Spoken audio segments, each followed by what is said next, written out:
There was a crazy amount of signings, let's say that, and Mm-hmm. a lot of signings in which we feel some type of way. I mean, we'd be remiss to not start out here with the quarterback position. And the one that it kind of felt like we had mentioned it in the podcast, like as the news was coming out, like, hey, look, maybe the Raiders would trade for Geno, ha ha ha.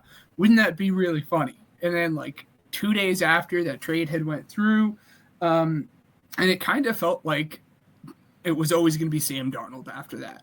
And Mm-hmm. sure as heck it was. So let's your thoughts on Sam Darnold. Let's get kicked off with the QBs here. Yeah, I mean, since the last time we've talked, Geno Smith was traded to the Raiders. DK Metcalf was traded to the Steelers. The Seahawks get 2 day 2 picks for those guys, and it seemed clear that those guys they didn't view a long-term solution with those guys because I think those guys wanted to be paid at a certain price, and John Snyder decided to make a decision and to send those guys out actively, in the aggregate, making themselves worse. When I think we can all agree Geno Smith is a better quarterback than Sam Darnold, but at the same time, with the Sam Darnold contract here, 3 years, 100.5 million dollars with about a 55 guarantee. The way I compare this contract is it's very comparable to what Seattle did 2 years ago with Geno, and then last year what the Bucks did with Baker. Is that I think everyone kind of in their heads was like, whoever signed Sam Darnold, we're gonna point and laugh. I think there was a lot of like Sam Darnold buzz on the timeline when he first signed, and overall, I think they got perfect value on Sam Darnold. I don't know about you, but paying him in the middle tier, they get from Geno to Sam Darnold. Do they get worse from a quarterback perspective? Yes, but not like from, Josh Allen superstar to Sam Darnold, something like that. I think they kind of maneuvered mid-tier quarterbacks, and they got younger in the process. 7 years younger, Sam Darnold. And with the way like there's no structure on Sam Darnold's contract yet, but if I'm comparing it to the Baker Mayfield contract, which is ironic because Baker signed a 3 year 100 million, so Sam Darnold on paper got 500,000 more in total value, 15 more in total guarantees, but overall I think that this team, if it goes south with Sam Darnold after 1 year, they should be able to cut him. They're gonna have to take on dead money, but I think this was the best case scenario for the Seahawks trading away Geno, and well, we don't want to move to a bridge. We don't want to take one of these rookies that we don't like in the quarterback draft, and so they kind of just decided on Sam Darnold. I don't. When you pay Sam Darnold his perfect value, I don't know how to pick it apart. What are your thoughts? No, exactly. I think that was the big thing. I think Gino had to have walked into the GM's office and said, "Hey, I want more money." And then they Mm-hmm. had to have looked at his age and said, "There is no shot that we are going to pay you high money on a long-term contract at your age at this point." What, 34?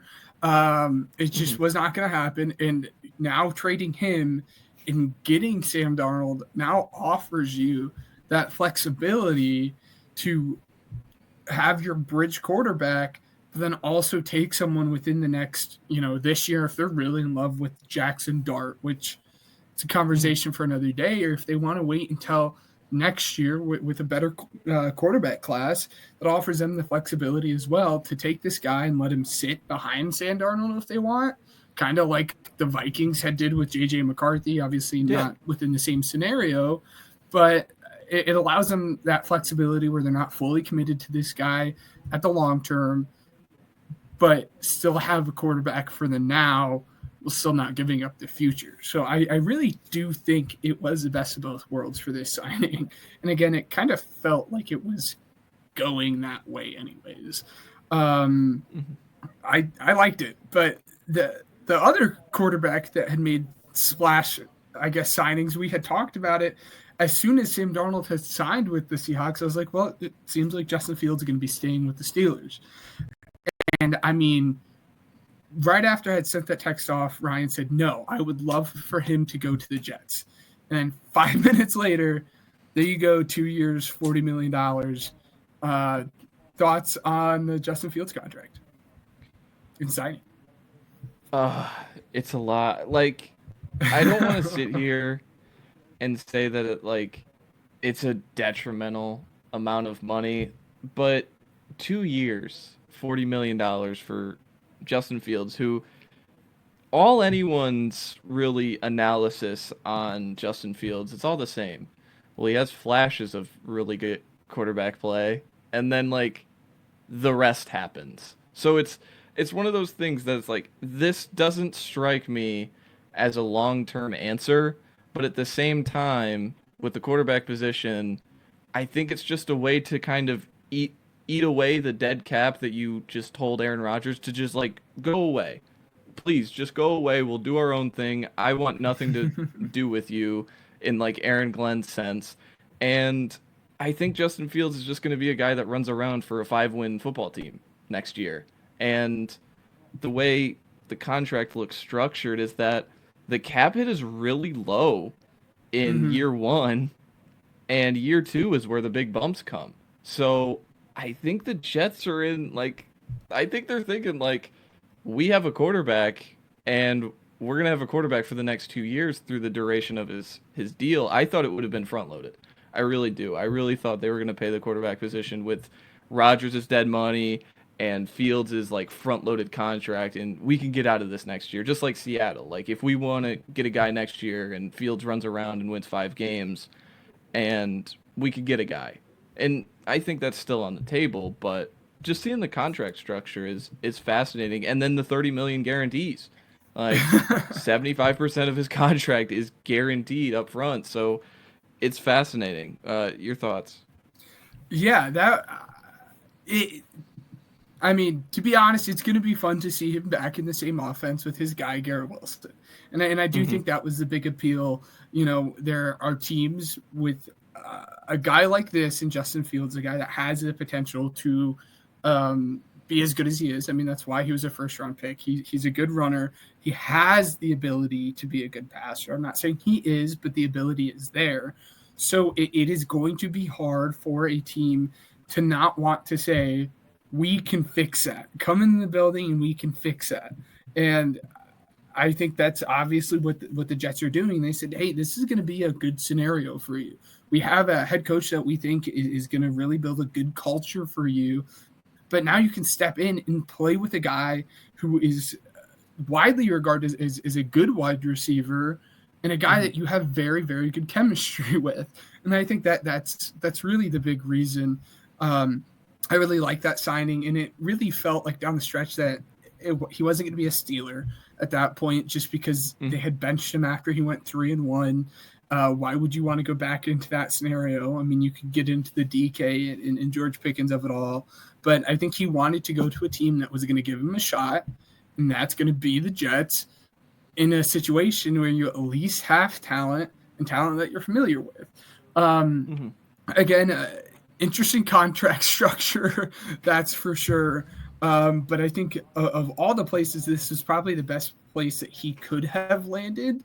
Hmm. So it'll be interesting to see if they can hopefully turn him into the guy that Bears fans once thought he was going to. I'm of the belief probably not, but I mean, never say never. Um, They and really then think this is going to work out. They threw void years on this contract. I, This is it's ridiculous, dude. But it's interesting. yeah, that's for sure. Um, and then the last one, Daniel Jones signing with the Colts for 1 year, $14 million. Had signed with the Colts because he believes it's going to offer him the best case scenario to at least try to compete for starting job. So Hmm. from Daniel Jones' side of it, it makes sense as to why he had taken that money rather than staying as the backup in Minnesota or something like that. Um, but from the Colts side of it, how do you think this fits in? I think it's going to be interesting if Daniel Jones outplays Anthony Richardson in a preseason, because then you're gonna have to go with your word and say this was a true quarterback battle. I don't know if this is a let's get Daniel Jones in the building. We have the money to spend just to get, the fire up the butt for Anthony Richardson to play better, or they really are out on Anthony Richardson, and this is the last straw for Shane Steichen and Chris Ballard, the GM, that if they don't get competent quarterback play, they're going to be canned. They're going to be gone. And so it's going to be interesting when your two decisions are Anthony Richardson, who in the last 2 years has played less than a full season. I think he's played 15 games, and Daniel Jones, who again, like we talked about with Rodgers and the Jets, the Giants actively told him to go away. Like, just please go away. And now you're paying that guy $14 million and it's mostly guaranteed. So it's going to be interesting. Like, just the whole agree with your Daniel Jones assessment, because I don't think there was any runway for him to start long term with Minnesota. Maybe he plays 3 weeks. Maybe he, has a Sam Darnold kind of play, but we turn it back to last year, and when Sam Darnold was signed, I don't think anyone really was like, Sam Darnold's going to play 17 games until J.J. McCarthy could not play the entire season. So I think Daniel Jones truly believes he's going to get the opportunity to compete. Let's see if the Colts hold him to that end of the bargain, too, at this point. Yeah. No, that's going to be interesting. And there are definitely some Colts fans that have podcasts way bigger than ours that feel some type of way about Anthony Richardson. And that I think he's speaking for a lot of the fan I think he's base. speaking as a fan. Yeah. Yes. Yeah. So it'll be really, again, I think that's going to be one of the more important QB situations to watch over the course of the next year, because if Daniel Jones does truly beat him out for the job, that is really saying something about Anthony Richardson at that point. No shade to Daniel Jones, but what are we doing here? I mean, if you can't beat out Daniel Jones, then you have bigger issues. So just very interesting stuff. And then there was a whole lot of just other backup signings. Marcus Mariota